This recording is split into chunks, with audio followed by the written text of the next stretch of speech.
स्वराज्यासाठी रसद गोळा करणे याला कूटनीती म्हणतात, आक्रमण म्हणतात, लूट नाही।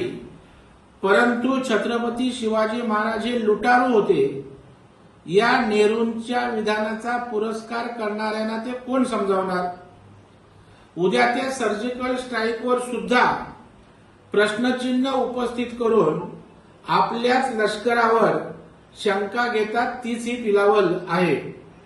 उद्या जर काँग्रेस सत्तेत आलं तर पुढच्या पिढ्यांना निष्पाप पाकिस्तानवर भारतीय लष्कराने हल्ला केला होता हे शिकवायलाही कमी करणार नाहीत। अफजल खान होते म्हणून शिवाजी महाराज झाले अशा विकृतीला तर काही पटवून देणे अवघड आहे। जे मराठी माणसाचं घर लुबाडतात, जे त्या ठिकाणी बदल्यांमध्ये कोट्यावधीची लूट करणारे देशमुख, त्यांना छत्रपती शिवाजी महाराज यांचं नाव घेण्याचा नैतिक अधिकार तरी आहे का?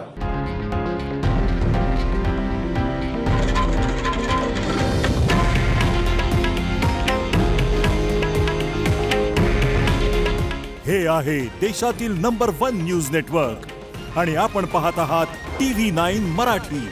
काळजी तुमची, हित महाराष्ट्राचं।